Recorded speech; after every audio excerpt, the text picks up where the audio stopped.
X-Max? Parang hawig talaga ng X-Max to ah.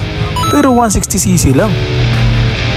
Check nga natin to mga bossing. Alamin natin yung specs tsaka yung presyo at kailan available to.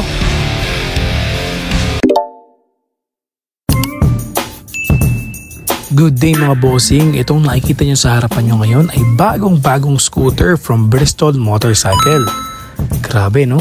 Hawig siya ng X-Max 300. Ito nga pala si Maxi 160 from Bristol Motorcycle.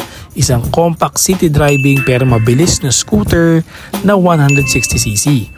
Alamin natin ang specs nito, presyo, down payment, at kung papasa ba to sa panlasa nating mga rider. Let's go!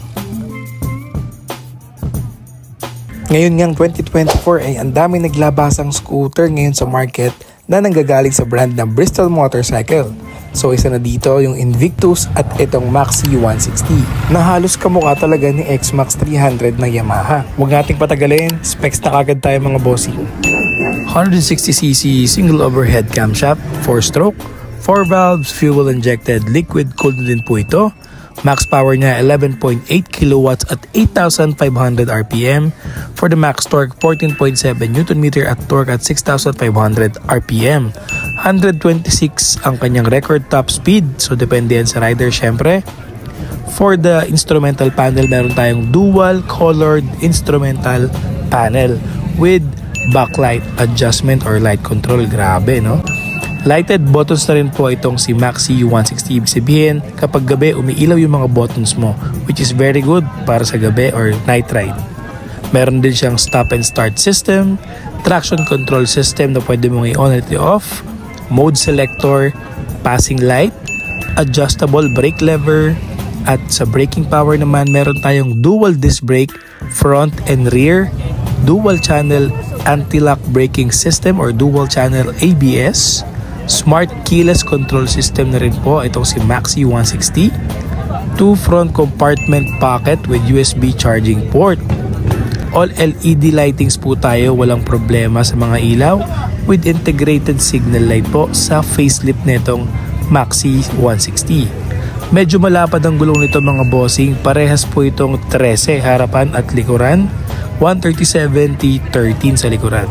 Standard front telescopic suspension ng ating shock sa harapan, and sa likuran naman po heavy duty rear dual shock absorber with sub-tank.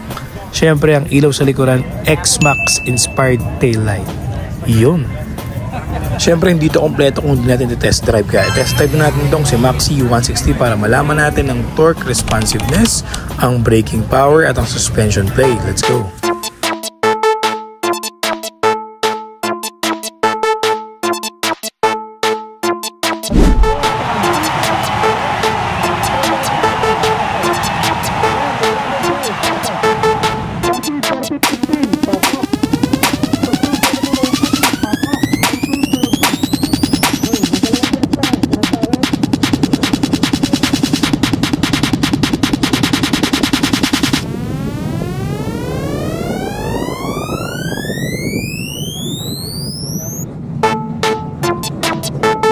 Honest feedback agad tayo mga bossing, malupit ang upuan nito, sobrang comfortable ang puwet ko dito kahit malaki ako, 123 kilos ako, medyo malaki ang build ko, sapong-sapo niya yung buong puwetan ko dito at masarap siguro ilong ride tong motor na to na si Maxi 160. Comfortness 110%, very good to sa kanyang upuan, wala ka nang dapat papalitan.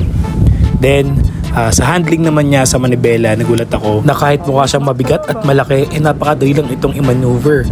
Specifically sa laki kong to, and sobrang gaan para sa akin ang pakiramdam kahit isang kamay pa. So for sure sa mga maliliit na rider like 5'4", 5'5", 5'6", basic sa inyong i-maneuver to from left to right, lalo na sa mga corners. And sa torque naman niya mga bossing, napaka-responsive ng torque niya kahit mabigat ako at malaki ang build ko. Half throttle lang ng silinyador sumisibat kagad tong Maxi 160. Dahil nga 4 valves na ito, fuel injected at liquid cooled pa, kaya siguro mabilis at malakas ang makina nito. So bagay na bagay ito sa mga paahon or sa long ride na din or kahit pamasok pang trabaho. Goods na goods tong Maxi 160. Possible nito sa gas consumption nasa 40 to 45 kilometers to per liter. Sa preno naman, goods na goods tong si Maxi 160 dahil dual channel ABS na po ito. Speaking of preno, ayan si Bossing. masyadong nadiinhan yung rear brake, bumagsak tuloy siya gamit niya Bergman. Madulas po kasi yung truck natin, may mga buhangin, so baka kumayod or nag-skid yung likuran niyang gulong. Ride safe palagi mga bossing. I hope na okay siya, yung rider na sa Memplang. And speaking of that, kung naka-traction control system mga yung motor, naka-on yan, and lalo na sa umuulan, madulas ang kalsada, hindi ka papayagang mag-skid ng motor mo dahil nga pipigilan niyang mag-rotate or mag-accelerate yung gulong mo sa likod pag naka-TCS yung motor na ginagamit mo. And actually, itong Maxi 160 na ginagamit ko is meron siyang traction control system at dual channel ABS. So, in safety features ng braking power, kompleto na to. 'Di ba? Sa umuulan, sa dry roads, and sa sudden brake, protektado ka ng dual channel ABS, braking system, plus traction control system sa maulan at madulas na kalsada. Kaya panalong-panalo tong Maxi 160. Suspension plate tayo mga bossing. Syempre sa likuran, wala tayong problema sa suspension plate kasi dual shock absorber ang rear suspension nito and may sub-tank. Kaya goods tayo sa likuran. Sa harapan naman yung telescopic standard suspension niya. Wala tayong problema kahit mabigat ako in cornering and sudden brake, wala tayong problema. Goods na goods ang suspension nito from front and rear. Yan, so nasa paddock na tayo ng Bristol. Check na natin yung ibang specs pa nito and yung prices pati sa down payment installment. So ito yung malapitan na itsura ng kanyang backlight sa mga button na yan. Kita nyo may mga ilaw yung mga buttons. And ito yung kanyang instrumental na dual digital panel na colored. Diba? Ang ganda, diba? Tapos yun yung kabila na may lighted buttons din. Pag sa night ride, panalong-panalo yan. TCS on and off, adjustable brake lever sa kanan and sa kaliwa din. Diba? Malaking bagay yan mga ganyan mga boss. Panalo ang specs, panalo rin ng mga updated buttons and features nitong Maxi 160. Ngayon, magkano ba ang presyo nitong motor na to? Check muna natin. Yung price ng NMAX ngayon 2024 is nasa 150 plus pero wala pa siyang traction control system. Hindi pa ganito kagwapo, hindi rin ganito kalaki, kabalki.